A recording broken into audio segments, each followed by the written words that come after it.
Hello बच्चों, आज हम लोग चैप्टर नंबर 8 पढ़ेंगे, that is types of companies.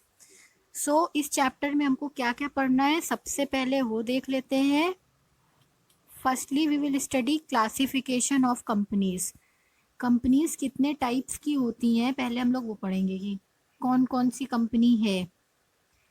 फिर कंपैरिजन देखेंगे, पब्लिक और प्राइवेट कंपनी का कंपैरिजन। Then privileges of a private company, क्या क्या प्रिविलेजेस हैं जो प्राइवेट कंपनी के पास है। After that merits of a private company के क्या क्या मेरिट्स हैं। Then demerits of a private company. Next characteristics of a government company के बारे में कुछ बातें जानेंगे।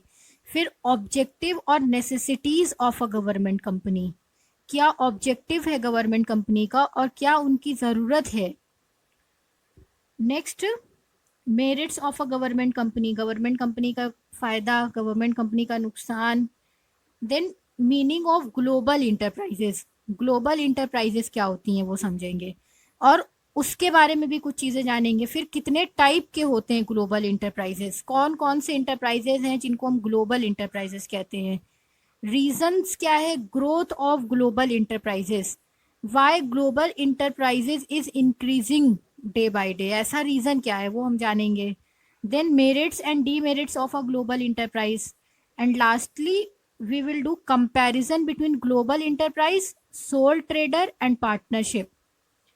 ये आपके लिए लास्ट वाला पॉइंट ज़्यादा इंपॉर्टेंट होता है, जहाँ पर आपको कंपैरिजन पढ़ना है ग्लोबल इंटरप्राइज का सोल ट्रेडर एंड पार्टनरशिप से के साथ। चलिए स्टार्ट करते हैं क्लासिफिकेशन ऑफ कंपनीज। अगर हम कंपनी के क्लासिफिकेशन की बात करें तो there are mainly 5 type of major classification of a company. ये मेन हेडिंग है क्लासिफिकेशन की मोड ऑफ इनकॉर्पोरेशन, इनकॉर्पोरेशन के बेसिस पे 3 टाइप की कंपनी होती है, chartered company, statutory company and registered और incorporated company.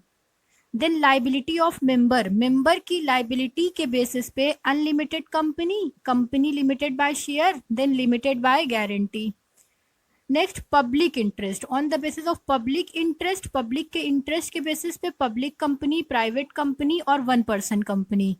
Then ownership and control के बेसिस पे होल्डिंग कंपनी, सब्सिडरी कंपनी और गवर्नमेंट कंपनी। एंड नेशनैलिटी और ज्यूरिस्डिक्शन के बेसिस पे Indian company, foreign company. Next multinational companies. अब मीनिंग जान लेते हैं कि चार्टेड कंपनी का क्या मतलब होता है।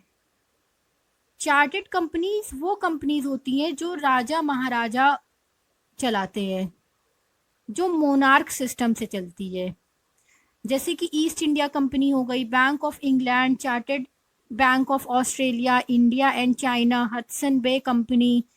ये सारी कंपनीज को हम चार्टेड कंपनीज के नाम से जानते हैं, और इस तरीके की कंपनी इंडिया में नहीं फाउंड होती, इंडिया में आपको चार्टेड कंपनी नहीं मिलेंगी।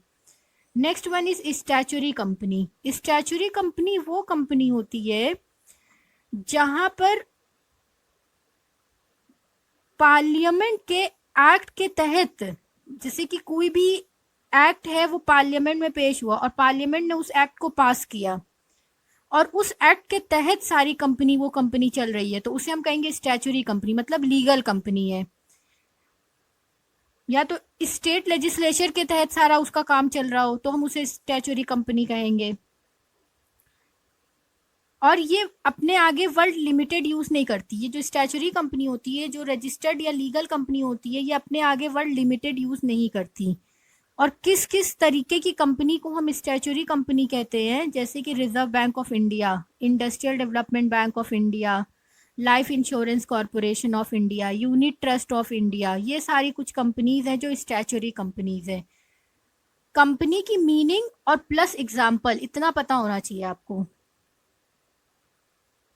नेक्स्ट रजिस्टर्ड कंपनी या इनकॉर्पोरेटेड कंपनी हम किसे किसे कहते हैं।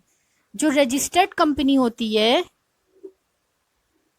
वो रजिस्टर होती है या इनकॉर्पोरेट होती है अंडर द कंपनीज एक्ट के तहत, और उनका सारा काम भी देख रेख के अंदर होता है, हर एक लीगल डॉक्यूमेंट उन्हें प्रिपेयर करना पड़ता है।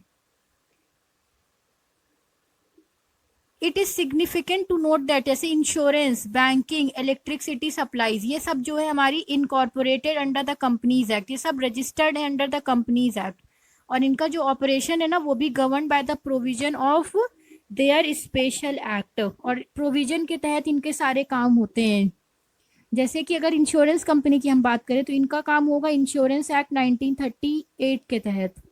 बैंकिंग रेगुलेशन कंपनी की अगर हम बात करें तो इनका काम होगा बैंकिंग रेगुलेशन एक्ट 1949 के तहत। इलेक्ट्रिसिटी सप्लाई कंपनी का होगा इलेक्ट्रिसिटी सप्लाई एक्ट 1949 के तहत।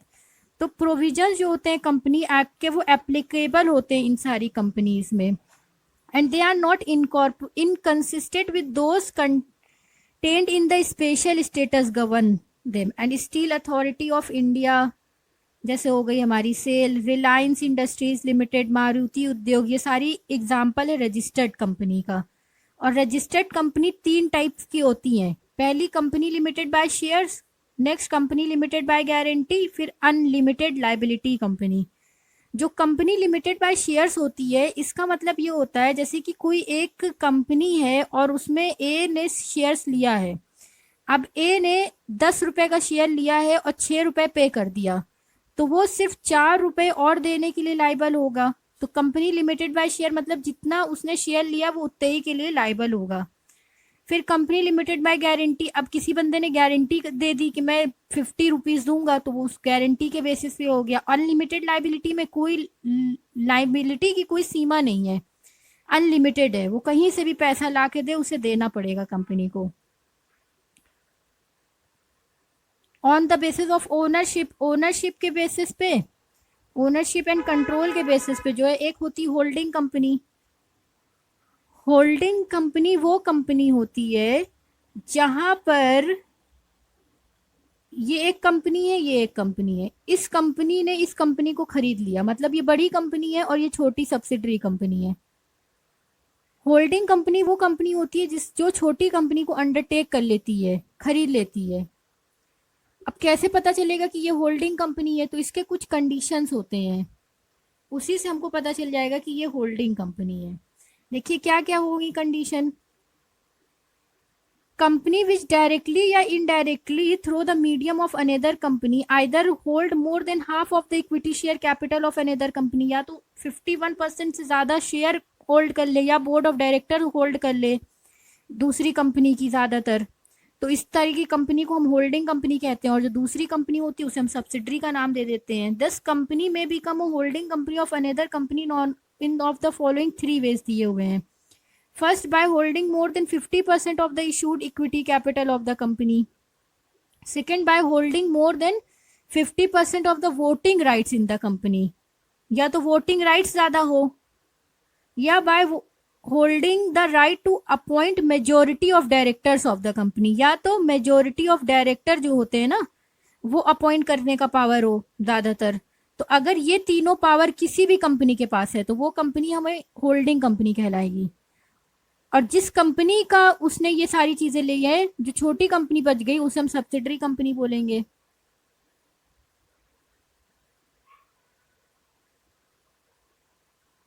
नेक्स्ट, सब्सिडरी कंपनी, तो ये company in which another company called the holding company hold more than 50% total share capital or more and 50% voting power, या control the composition of board of director with the sole purpose of controlling its management, is the subsidiary of another subsidiary company। तो जिस company का ये ले रहे हैं, holding वाले ले रहे हैं, जो कंपनी बच जा रही है वही है सब्सिडरी कंपनी। नेक्स्ट है गवर्नमेंट कंपनी, तो ये वो कंपनी होती है जहां पर 51% और मोर पेड अप शेयर कैपिटल जो होता है वो सेंट्रल गवर्नमेंट के पास होता है या कोई और स्टेट गवर्नमेंट के पास होता है। इट मे बी पार्शली और wholly owned by the government, ये पूरा गवर्नमेंट के ही कंट्रोल में होती है। Company which is a subsidiary of a government company is considered as a government company, उसको भी गवर्नमेंट कंपनी का नाम बोल देते हैं। एंड गवर्नमेंट कंपनी जो होती है वो भी रजिस्टर्ड होती है कंपनी एक्ट के तहत। जनरली पब्लिक इंटरप्राइजेज जो अंडरटेक कर रही हैं इंडस्ट्रियल और कमर्शियल एक्टिविटीज वो इस्टेब्लिश होती हैं गवर्नमेंट कंपनी के तहत।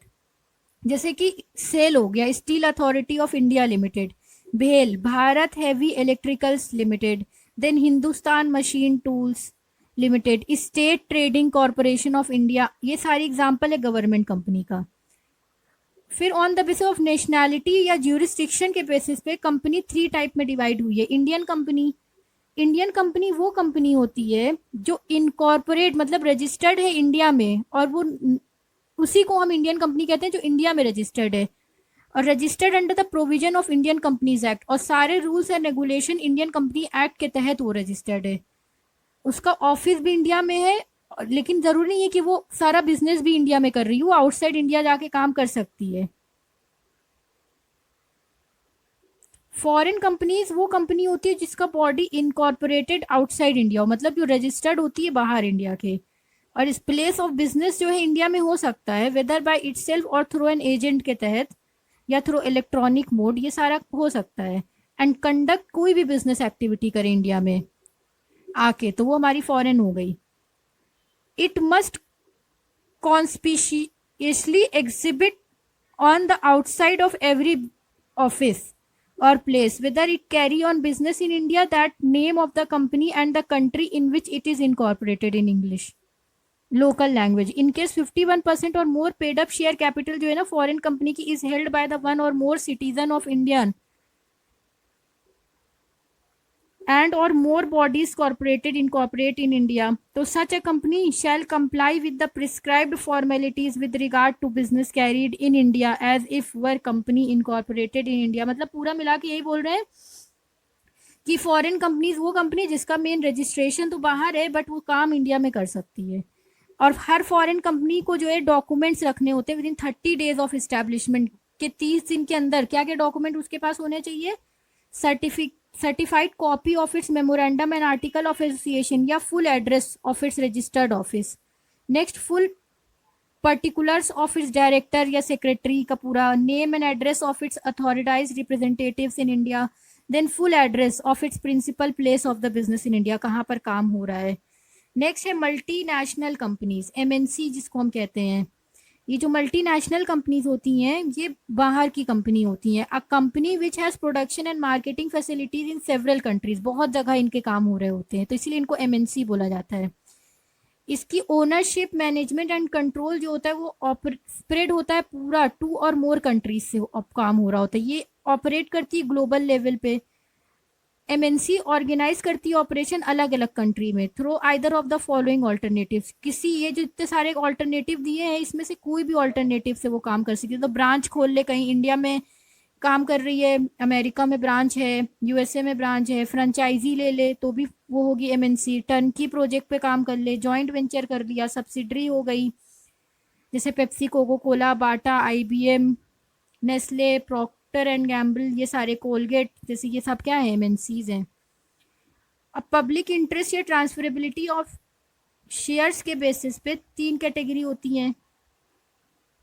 पहला तो प्राइवेट कंपनी हो गई। शेयर्स के बेसिस पे अगर हम बात करें तो प्राइवेट कंपनी वो कंपनी होती है जिसकी मिनिमम पेड अप कैपिटल जो होती है 1 लाख रुपए होनी चाहिए, और such higher paid up capital जो भी प्रिस्क्राइब्ड की गई है आर्टिकल्स में उस तरह से। और इसमें क्या होता है, जो प्राइवेट कंपनी होती है इसके पास रिस्ट्रिक्शन होता है, वो अपने शेयर को सबको नहीं ट्रांसफर कर सकती, रिस्ट्रिक्शन होता है शेयर को ट्रांसफर करने के लिए। फिर उसके बाद सेकेंड क्या होता है, except in case of 1 person company limits the number of its member to 200, और इसकी जो लिमिटेशंस है ना वो 200 मेंबर्स की लिमिटेशंस होती है।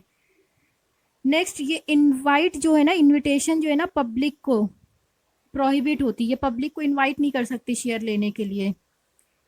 और इसमें और किस चीज़ की प्रोहिबिशन है, डिपॉजिट फ्रॉम द पर्सन या अदर मेंबर ऑफ डायरेक्टर्स या रिलेटिव से कोई डिपॉजिट भी नहीं ले सकती है। इस सब चीज़ के लिए इनका रिस्ट्रिक्शन होता है। मिनिमम नंबर ऑफ मेंबर जो भी इसमें रिक्वायर है, प्राइवेट कंपनी अगर आपको फॉर्म करना है तो 2 चाहिए। एंड सच अ कंपनी जो है वो यूज़ करती है वर्ल्ड प्राइवेट अपने नाम में। प्राइवेट कंपनी इंजॉय करती है स्पेशल प्रिविलेजेस भी इंजॉय करती है। पब्लिक कंपनी का क्या मसला है, पब्लिक कंपनी जो है ये प्राइवेट नहीं होती है, सबसे अच्छी डिफिनेशन है। जो प्राइवेट नहीं है वो पब्लिक है। इसकी minimum paid up capital 5 lakh rupees है, और such higher paid up capital जो भी प्रिस्क्राइब की गई है। Private company which is subsidiary of a company which is not a private company, जो प्राइवेट कंपनी नहीं है, public company is one which does not restrict the transfer of it share. Public company जो होती है वो company है जो does not restrict, जो रिस्ट्रिक्ट नहीं करती right to transfer of it share. Free है, जो जिसको करना है जिसको लेना है इसको दो। Does not limit the number of member पे भी कोई लिमिट नहीं है। ये इनवाइट भी कर सकती है जनरल पब्लिक को कि सब्सक्राइब करो आके आराम से शेयर डिबेंचर। ये इनवाइट भी करती है या एक्सेप्ट भी करती है डिपॉजिट फ्रॉम द पब्लिक से। इसमें मेनली 7% तो होने ही चाहिए अगर आपको पब्लिक कंपनी बनाना है तो। नेक्स्ट हो गया ओपीसी 1% कंपनी। कंपनी एक्ट 2030 जो है ना अलाउ क्या करता है, फॉर्मेशन अलाउ करता है 1% कंपनी का। जैसे कि नेम सजेस्ट कर रहा है 1% कंपनी जो है उसमें यहाँ पर ओनली 1 मेंबर होते हैं। Company name will carry suffix OPC, ये अपने साथ सफिक्स लेके चलती है ओपीसी का। और जो पर्सन होते हैं ना जो सिटिंग अपॉन ओपीसी वो सेम होते हैं जैसे कि प्राइवेट लिमिटेड कंपनी में होते हैं। कंपनी ये सिर्फ सिंगल पर्सन के तहत ओन की जाती है। और इसमें जो नॉमिनेटेड होते हैं someone to take charge of its case of death disability and the nominee must give his consent in writing which has to be filled with the registrar of the companies। और registrar के पास सारी चीज़ें यहाँ पर बतानी पड़ती है। OPC जो होती है वो एग्जेम्प्ट होती है कुछ फॉर्मेलिटीज से, उसे कुछ फॉर्मेलिटीज जो है नहीं करनी पड़ती, जैसे कि एनुअल जनरल मीटिंग नहीं करेगा, एजीएम नहीं करेगा ओपीसी कंपनी, जीएम नहीं उनको ज़रूरी है, कोई एक्स्ट्राऑर्डिनरी मीटिंग नहीं होगी यहाँ पे, कोई प्रोविजन नहीं होगा जो भी प्रिस्क्राइब्ड हो होल्डिंग बोर्ड मीटिंग में if there is only 1 director है।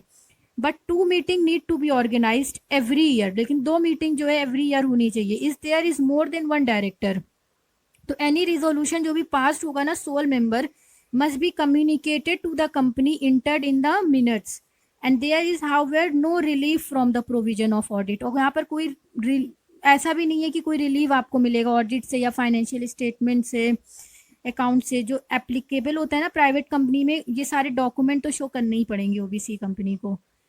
अब फायदा इनका क्या हो रहा है, एडवांटेज ये हो रहा है ओपीसी कंपनी में कि दैट इट्स इनकी जो आइडेंटिटी है वो डिस्टिंक्ट होती है ओनर से। अगर कंपनी है तो कंपनी का फीचर्स भी यही है कि यहाँ पर जो आइडेंटिटी होती है वो डिस्टिंक्ट होती है ओनर से। पहली बात तो ये हो गई। सेकंड अगर हम इस पे फोकस करें तो फर्म जो होती है ना यहाँ पर उसकी लीगल एक पहचान होती है। ओनर विल नॉट बी सूड, अगर कोई चीज हो गई तो ओनर से नहीं होगा, ओनर को जेल नहीं होगी बट फर्म को जेल होगी। On the other hand OPC is not easy to set up, it require a lot of paper work and time consuming and costly process. ये आसान नहीं है, जल्दी से बन नहीं जाती है। इस पे एडवांटेज तो बहुत सारे बट डिसएडवांटेज भी हैं इसके।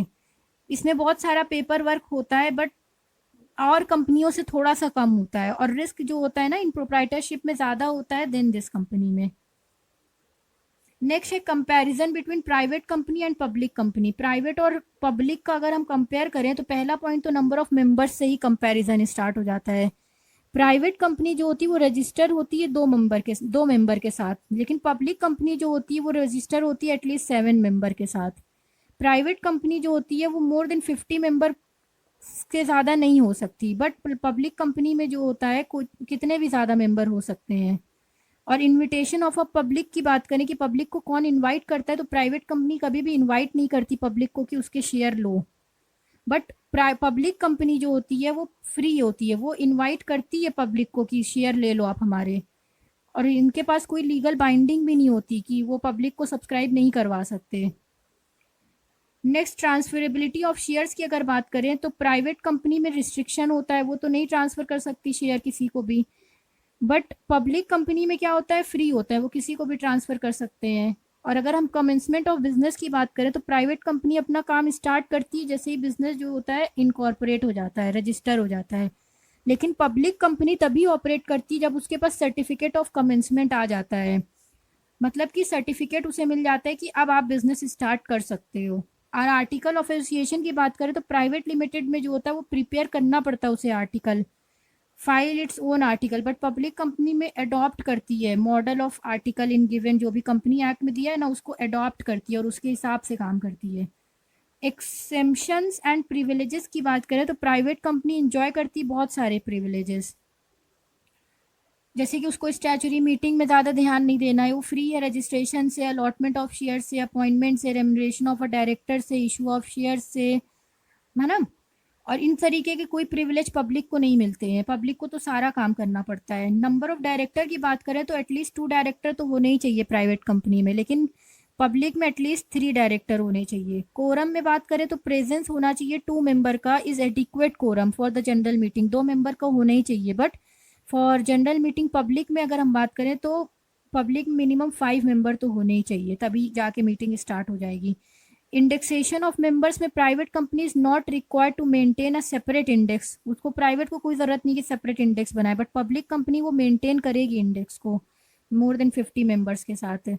फिर मिनिमम कैपिटल है तो private company must have a paid up capital of at least 1 lakh rupees, private company की have a paid up capital जो है एटलीस्ट 1 लाख रुपीज़ की तो होनी चाहिए। On the other hand public company must have paid up capital of at least 5 lakh rupees, लेकिन public company की जो है ना उसके पास जो है paid up capital 5 lakh rupees की तो होनी ही चाहिए। नेक्स्ट है privileges of a private company. अब प्रिविलेज फ़ायदा क्या क्या मिला है प्राइवेट कंपनी को, क्या प्रिविलेज मिलता है, तो uh company act has granted certain privilege to private company, company act ने सर्टेन प्रिविलेज दिए हुए हैं प्राइवेट कंपनी को। This is because little public interest is involve in these companies as they are not permitted to invite investment of capital from the general public, कि general public से उसे investment की कोई बात ही नहीं है। मेन प्रिविलेज जो प्राइवेट कंपनी के पास है ये कि प्राइवेट कंपनी स्टार्ट कर सकती है 2 मेंबर के साथ, लेकिन पब्लिक कंपनी को तो 7 मेंबर चाहिए ना। प्राइवेट कंपनी स्टार्ट कर सकती है बिजनेस को इमीडिएटली जैसे ही वो रजिस्टर्ड हो गई, इनकॉर्पोरेट हो गई, बट पब्लिक कंपनी को तो सर्टिफिकेट ऑफ कमेंसमेंट चाहिए ना स्टार्ट होने के लिए। प्राइवेट कंपनी को तो जरूरी नहीं है, not required to file a prospectus या statement in lieu of prospectus with registered company, ये सब कुछ नहीं करना पड़ता। Private company is neither required to hold statutory meeting भी उसे नहीं लगानी है। Private company can directly allot share, वो डायरेक्टली अलॉट कर सकती है शेयर, कोई रिस्ट्रिक्शन नहीं है मिनिमम सब्सक्रिप्शन की, इतना सब्सक्रिप्शन आना ही चाहिए। मिनिमम 2 डायरेक्टर यहाँ पर होने चाहिए प्राइवेट में, बट पब्लिक में तो 3 डायरेक्टर होने चाहिए ना।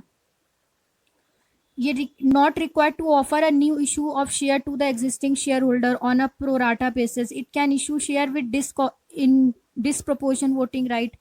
और यहाँ पे प्राइवेट डायरेक्टर्स जो होते हैं need not retire by rotation से नहीं होते, रिटायर नहीं होते प्राइवेट में, बट पब्लिक में तो रिटायर हो जाते हैं टाइम से। प्राइवेट कंपनी एग्जेम्प्ट होती है from restriction concerning remuneration to managerial, ये सारी चीज़ों से वो उसको एग्जेम्प्ट मिली हुई है। और 2% पर्सनली प्रेजेंट होते हैं इन सफिशियंट कोरम में फॉर जनरल मीटिंग के लिए। प्राइवेट कंपनी एग्जेम्प्ट होती है from preparing indexation to it registration of member का, रजिस्टर ऑफ मेंबर का उसे कोई इंडेक्सेशन प्रिपेयर नहीं करना पड़ता। अगर हम फ़ायदे की बात करें तो प्राइवेट कंपनी ईजिली फॉर्म होती है, ईजी टू फॉर्म है, तुरंत इनकॉर्पोरेट हुआ वैसे ही काम चालू कर दो। यहाँ पर सीक्रेसी ज़्यादा मेंटेन हो जाती है और डिसीजन भी बहुत फास्टली ले सकता है इंसान। ग्रेटर फ्लेक्सिबिलिटी भी बहुत ईजी है, पर्सनल टच है, सारे पर्सन प्राइवेट कंपनी में एक दूसरे से कनेक्शन अच्छा होता है। और लाइबिलिटीज़ भी कैसी होती है, लिमिटेड होती है। देन डीमेरिट्स जो होते हैं प्राइवेट कंपनी के, पहला डीमेरिट तो ये लिमिटेड रिसोर्स, जो रिसोर्सेज है ना वो लिमिटेड होता है, यहाँ पर रिसोर्सेज अनलिमिटेड नहीं होगा। It can not have more than 50 members, it can not invite public deposit due to the limited resource, there is lesser scope for expansion in a private company and it cannot enjoy all the benefit of a large scale production। फिर poor protection two members, जो members हैं उनको protection जो है बहुत poor मिलती है। No valuation of investment, यहाँ पर इन्वेस्टमेंट की कोई वैल्यूएशन नहीं है। Restriction on transferability of interest, जो शेयर्स होते हैं ना प्राइवेट कंपनी के वो freely are not freely transferable, member who no longer want to continue as the share holder in a private company. फिर लेसर पब्लिक कॉन्फिडेंस, यहाँ पर public का कॉन्फिडेंस जो होता है वो थोड़ा सा कम होता है, ये प्राइवेट कंपनी का दिया हुआ है। फिर फ़ायदा पब्लिक कंपनी में क्या फ़ायदा है, रिसोर्सेज बहुत ज़्यादा मिलते हैं, ज़्यादा लोग होते हैं तो ज़्यादा पैसा लाते हैं, हर चीज़ बढ़िया होती है। लाइबिलिटी लिमिटेड होती है। शेयर्स की अगर हम बात करें तो यहाँ पर ट्रांसफरेबल होते हैं, फ्रीली ट्रांसफरेबल होते हैं। प्रोफेशनल मैनेजमेंट मिलता है, लार्ज लोग हैं, काम अच्छा हो रहा है, मैनेजमेंट भी अच्छे होंगे। शेयर होल्डर्स को प्रोटेक्शन मिलती है, उनको टाइम टू टाइम डिविडेंड मिलता है। इकोनॉमी ऑफ स्केल पे काम हो सकता है, मतलब कि ज़्यादा रिसोर्सेज, ज़्यादा सामान हम बना रहे तो सस्ते में बन जाता है, समाज को भी बहुत सारा फ़ायदा होता है। डीमेरिट्स जो होते हैं पब्लिक के वो होते हैं कि इसको फॉर्म करना थोड़ा सा दिक्कत वाला बात होती है। फिर डिसीजन भी डिले होता रहता है, सीक्रेसी ज़्यादा मेंटेन नहीं कर पाते हैं। और माइनॉरिटी शेयर होल्डर्स जो होते हैं यहाँ पर वो दब जाते हैं। स्पेकुलेशन जो होता है शेयर्स में कभी कभी गलत हो जाता है। अब गवर्नमेंट कंपनी का देख लेते हैं। गवर्नमेंट कंपनी तो वो कंपनी होती है ना जिस जो which is in which not less than 51% of the paid up share capital is held by the central या स्टेट गवर्नमेंट। यहाँ पर इन कॉर्पोरेशन की बात करें तो ये कंपनी एक्ट के तहत जो होती है पूरी रजिस्टर्ड होती है। इसकी सेपरेट लीगल एंटिटी होती है जो ओनर से अलग होती है। ओनरशिप की बात करें तो ये partially owned by the government, partially government own करती है। मैनेजमेंट में क्या होता है कि ये बोर्ड ऑफ डायरेक्टर जो होते हैं नॉमिनेट करती है गवर्नमेंट, तो वही लोग जो है सारा मैनेज करते हैं। इनके खुद के ओन स्टाफ होते हैं। फाइनेंशियल ऑटोनोमी मतलब इनके पास ये इंजॉय करते हैं बोरोइंग पावर्स, इनके पास पैसा होता है। Accountability check, time to time checking होती रहती है। क्रिएशन होता है, government company is created by executive board and not by the legislative action. Exemption देखें तो government company can grant exemption to government company from the provision of the companies act.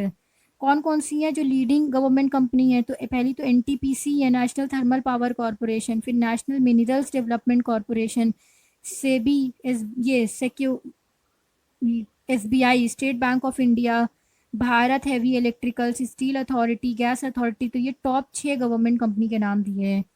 Objective and necessities क्या है government company की? तो ये जो है rapid industrialisation कर रही है, मतलब बहुत तेजी से इंडस्ट्रीज जो है बढ़ रही है। कैपिटल फॉर्मेशन ईजी होता है, यहाँ पर पैसा बहुत आसानी से आता है। ये लोगों को एम्प्लॉयमेंट बहुत लार्ज स्केल पे प्रोवाइड करती है। जो गवर्नमेंट कंपनी होती है इस लार्ज स्केल पे एम्प्लॉयमेंट देती है। ये डेवलपमेंट जो है बैलेंस रेट पे रखती है, मतलब सारे लोगों का डेवलपमेंट होता है।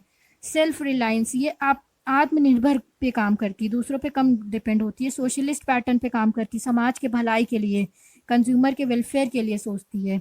इनका फ़ायदा ये होती है कि ये इजीली बन जाती है। यहाँ पे इंटरनल ऑटोनोमी होती है, मतलब ये जो होती है रिलेटिवली फ्री होती है ब्यूरोक्रेटिक कंट्रोल से एंड पॉलिटिकल इंटरफेरेंसेस से। फ्लेक्सिबिलिटी होता है, ऑपरेशन में काम करना थोड़ा आसान होता है। यहाँ में एक्सपर्ट मैनेजमेंट होते हैं, एक्सपर्ट की टीम इन्वॉल्व होती है। कोलैबोरेशन होता है, सारे अच्छे अच्छे दिमाग जो होते हैं वो कंबाइन हो जाते हैं, स्किल उनकी मिल जाती है, टेक्निकल नो हाउ, कैपिटल, ये सारी। पब्लिक अकाउंटेबिलिटी, ये पब्लिक के लिए जो होते हैं जवाबदेह होते हैं, इनको पब्लिक को बताना पड़ता है कि ये पैसा यहाँ इन्वेस्ट किया, ये यहाँ हुआ। स्टैचुरी डिसिप्लिन मतलब एक लीगल डिसिप्लिन के बेसिस पे वो लोगों को, इन लोगों को काम करना पड़ता है। इसका नुकसान ये कि ये लैक ऑफ अकाउंटेबिलिटी कभी कभी जो होती है फुली ये रिस्पॉन्सिबल नहीं हो पाती, पार्लियामेंट में नहीं बता पाती, ये इंजॉय नहीं करती ये सारा प्रिविलेज, इसको सब चीज़ें बतानी होती हैं। पॉलिटिकल इंटरफेरेंस ज़्यादा होता है। और मैनेजमेंट में कभी कभी इनडिफरेंस आ जाता है कि बहुत अच्छे अच्छे दिमाग लोग वाले भी लोग होंगे, तो एक कहेगा नहीं ये चीज़ अच्छी, दूसरी कहेगी ये अच्छी है, तो मैनेजमेंट जो होता है वो इनडिफरेंट हो जाता है। Board pact with yes man, fear of exposure, exposure का फियर जो है यहाँ पर ज़्यादा होता है। ग्लोबल इंटरप्राइजेस का क्या मतलब है? जो ग्लोबल इंटरप्राइजेज हैं इसमें ये होता है कि जो जहाँ पर ओन कंट्रोल और प्रोडक्शन सब कुछ जो है वो सेवरल कंट्रीज में है। It is called international corporation, इसे हम इंटरनेशनल कॉरपोरेशन कहते हैं, या इंटरनेट। और ये इनकॉर्पोरेट भी करता है बहुत सारी कंट्रीज में। अकॉर्डिंग टू यूनाइटेड नेशन, अगर हम यूनाइटेड नेशन की बात करें तो मल्टीनेशनल कॉरपोरेशन जैसे कि enterprise which own control production और service facility outside the country in which it is based. It business जो होता है ना स्प्रेड होता है outside country of its origin. Multinational corporation और कंपनीज आर दोज इंटरप्राइज जहाँ पे management, ownership, control are spread in more than one foreign country. और एमएनसी जो होती है वो कैरी भी करती है बिजनेस ऑपरेशन टू और मोर कंट्रीज में। हेडक्वार्टर भी इसका लोकेट होता है वन कंट्री, होम कंट्री, और ये बट इट्स एक्टिविटीज़ जो होती है वो अदर कंट्री में होती है, जिसको हम होस्ट कंट्री के नाम से जानते हैं। जैसे कि कंपनी ने इन्वेस्ट किया फंड फॉरेन कंट्री में, तो लेंड इट पेटेंट ले लिया, लाइसेंस ले लिया, या मैनेजरियल सर्विस ले लिया होस्ट कंट्री में, वहाँ पे काम करने लगी। तो एमएनसी जो ऑपरेट हो रही है अभी ज़्यादातर in form of subsidy branch के फॉर्म में, सब्सिडरीज के ब्रांच फॉर्म में, जॉइंट वेंचर के फॉर्म में, टर्की के फॉर्म में। और एग्जाम्पल इनका जैसे Philips, Bata, Sony, Coca Cola, Pepsi, IBM, ये सारे एमएनसीज हैं। अगर हम एमएनसी के कैरेक्टरिस्टिक्स की बात करें तो यहाँ पे लार्ज साइज बहुत बड़ा होता है, जोग्राफिकल डिस्पर्जन होता है, अलग अलग कंट्री में ये ऑपरेट करती है। इंटीग्रेटेड स्ट्रक्चर, जो इनका स्ट्रक्चर होता है वो इंटीग्रेटेड होता है। इंटरनेशनल मैनेजमेंट, मैनेजमेंट बहुत हाई लेवल का होता है। रिसोर्स यहाँ पे ट्रांसफर हो जाता है इजीली, दूसरे की टेक्नोलॉजी, दूसरे की नॉलेज हम यूज़ कर लेते हैं अपने काम में। सेवरल फॉर्म्स, इसके अलग अलग फॉर्म होते हैं। मल्टीपल ऑब्जेक्टिव है, एक नहीं बहुत सारे ऑब्जेक्टिव को ये पूरा करता है, एक्सपैंड करता है, बट सारी चीज़ों को गेन लाता है, एडवांटेज गवर्नमेंट को भी प्रोवाइड करता है, नेचुरल रिसोर्स भी यूज़ करता है, तो अलग अलग तरीके से सबको एडवांटेज होता है।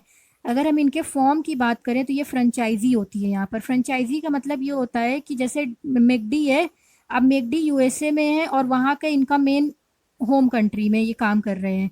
अब इनकी चीज़ टेक्नोलॉजी जो है इंडिया वाले ने ले लिया कि ये कैसा बनाते हैं, रेसिपी उनका जो है अडॉप्ट कर लिया थोड़ा चीज़। तो इन लोगों ने बताया और बताने के बाद पैसा लिया इंडिया वालों से और इंडिया वालों को टेक्नोलॉजी अपनी ट्रांसफ़र कर दी, तो उसे हम फ्रेंचाइजिंग कहेंगे। देन ब्रांच ब्रांच खुल जाती है, एक चीज़ की ब्रांच दूसरी कंट्री में खुल गई, दूसरी तीसरी, तो इस तरह से फिर सब्सिडरीज, मतलब एक होम कंट्री में तो काम कर ही रही है, दूसरी दूसरी कंट्री में भी काम करने लगी, तो सब्सिडरीज खुल गई अलग अलग कंट्री में उसी चीज़ की। फिर जॉइंट वेंचर, दो चार लोग मिल के काम करने लगते हैं, जैसे मारुति सुजुकी, मारुति उद्योग में ये हुआ। लाइसेंसिंग, एक लाइसेंस दे दिया दूसरे को कि जाओ इस तरह से काम करना है। कॉन्ट्रैक्ट मैन्युफैक्चरिंग होती है, मतलब कॉन्ट्रैक्ट लेके काम कंप्लीट हो गया, फिर जब काम कंप्लीट हो गया तो कॉन्ट्रैक्ट ख़त्म हो गया। टर्नकी प्रोजेक्ट, टर्नकी प्रोजेक्ट में क्या होता है, एक पूरे टीम होती है मेंबर्स की, दूसरे दूसरे जगह जाती है, वो पूरा काम कर देती है। जब काम हो जाता है तो जो मेन ओनर होता है उसको चाबी सौंप देती है और काम पूरा कर देती है और अपना पैसा लेके चली आती है। तो ये टर्नकी प्रोजेक्ट्स होते हैं। अब रीज़न क्या है, क्यों ग्रोथ हो रही है इनकी, क्योंकि फाइनेंशियल सुपीरियोरिटीज़ है, इनका काम बहुत अच्छा है, लोगों को बहुत पसंद आता है, सस्ते में हो जाता है। टेक्निकल सुपीरियोरिटीज़ है इनके पास, रिसर्च एंड डेवलपमेंट ये लोग टाइम टू टाइम करते रहते हैं, चीज़ें नई नई निकालते रहते हैं। फिर मार्केटिंग सुपीरियोरिटीज़ बहुत ज़्यादा है इनके पास, हर सस्ते में अच्छा काम कर देते हैं। मैनेजरियल सुपीरियरिटीज़ भी है, मैनेजर्स हैं जो लोग हैं यहाँ पे इनके यहाँ, वो सब बहुत अच्छे हैं। फिर मेरिट्स इनका ये है कि फॉरेन कैपिटल आ जाती है ईजिली, ट्रांसफ़र होती है, टेक्नोलॉजी ट्रांसफ़र होती है आराम से एक कंट्री से दूसरे कंट्री में। इकॉनमी ऑफ स्केल ऑपरेट होती है यहाँ पर, मतलब लार्ज मास प्रोडक्शन होता है, मास प्रोडक्शन जहाँ पर भी होगा वहाँ तो लागत तो कम ही आएगी ना। फिर मैनेजियल रिवॉल्यूशन है, मैनेजियल रिवॉल्यूशन का मतलब जो मैनेजर है वो बहुत दिमागदार होते हैं यहाँ पर, मतलब सारे वो वर्ल्ड को देख के अपना दिमाग सेट करते हैं, उसी के हिसाब से काम करते हैं। एम्प्लॉयमेंट जनरेट होती है यहाँ पर, जब अलग अलग इंडस्ट्रीज़ अलग अलग जगह लगेगी तो एम्प्लॉयमेंट तो जनरेट होगी ही। तो इसके ये सारे इतने सारे एडवांटेज, और डिसएडवांटेज ये कि एक्सप्लॉइट कर देता है लोकल रिसोर्सेज को। अब जैसे इंडिया में अगर काम करने आया तो इंडिया का सोचेगा कि उसको इंडिया की भलाई का थोड़ी होगा, वो तो ये सोचेगा मैं यहाँ से कितना ज़्यादा रिसोर्सेज यहाँ यूज़ कर लूँ ताकि हमारा फ़ायदा, इस कंपनी का फ़ायदा हो जाए, तो रिसोर्स को ख़राब कर देता है। मोनोपोली पावर, अपनी पावर को कंट्रोल में मतलब रखता है। फिर ये एक्सप्लॉइट करता है कंज्यूमर को भी, कभी कभी ख़राब कर देता है। प्राइस बहुत महंगा महंगा प्राइस में भी लत लग जाती, लोग ब्रांडेड सामान के चक्कर में खरीदना लगते हैं। आउटडेटेड टेक्नोलॉजीज़, यहाँ पर कभी कभी टेक्नोलॉजी भी पुरानी भी यूज़ हो जाती है, पॉलिटिकल इंटरफेरेंसेस बहुत ज़्यादा होता है। फिर ये आ गया कंपैरिजन। तो ओनरशिप की अगर हम बात करें तो सोल ट्रेड बिजनेस तो एक अकेला इंसान ओन करता है, पार्टनरशिप में दो या दो से ज़्यादा लोग होते हैं, मल्टीनेशनल कॉर्पोरेशन यहाँ पे लार्ज नंबर ऑफ मेंबर होते हैं। अगर सेपरेट लीगल एंटिटी देखें तो एमएनसी जो होती है उसकी तो सेपरेट लीगल एग्जिस्टेंस होती है, मेंबर से अलग होती है, इसकी ओन प्रॉपर्टी होती है, कॉन्ट्रैक्ट अलग अपने नाम से होता है। लेकिन सोल और पार्टनरशिप में कोई लीगल आइडेंटिटी नहीं होती। एरिया ऑफ ऑपरेशन में तो जो एमएनसी होता है वो स्प्रेड होता है बहुत सारी कंट्रीज़ में और वो बहुत लार्ज स्केल पे काम करता है, बट सोल एंड पार्टनरशिप में इतनी बड़ी लेवल पे काम नहीं होता। स्केल ऑफ ऑपरेशन जो है, जो एमएनसी जो है ना वो लार्ज स्केल पे काम करती है, लेकिन सोल और पार्टनरशिप जो है वो छोटे स्केल पे काम करती है। स्टेबिलिटी की बात करें तो सोल जो है एंड पार्टनरशिप जो होती है वो स्टेबल नहीं है, बट इट्स एमएनसी जो है वो स्टेबल होती है, वो कंटिन्यूअसली अपना काम करती रहती है। सोर्स ऑफ फाइनेंस में सोल के पास तो एक अकेला इंसान होता है फंड लगाने के लिए, पार्टनरशिप में दो या दो ज़्यादा लोग होते हैं, बट एमएनसी में क्या होता है बहुत सारे शेयर होल्डर होते हैं जो पैसा इन्वेस्ट करने के लिए तैयार होते हैं।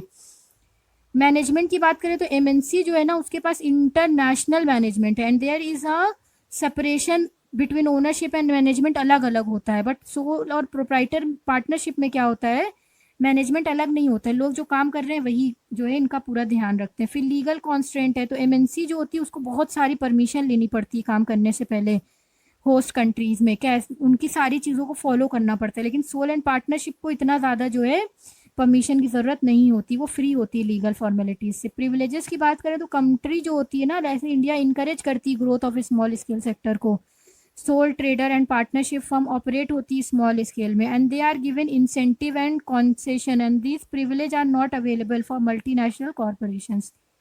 फिर मल्टीनेशनल एट अ ग्लांस की अगर हम बात करें तो ऑब्जेक्टिव इसका मेरिट और डीमेरिट ये आपको ग्लांस मतलब शॉर्ट में दिया हुआ है, फिर कंपैरिजन चार्ट है, इसको भी पढ़ लीजिएगा। समरी दी हुई है कि कितने तरीके की कंपनी है, इनकॉर्पोरेशन के बेसिस पे 3, लाइबिलिटी के बेसिस पे 3, पब्लिक इंटरेस्ट पे 2, ओनरशिप के बेसिस पे 3, नेशनैलिटी पे 3, देन डिस्टिंक्शन दिया हुआ है अलग अलग इनका ये।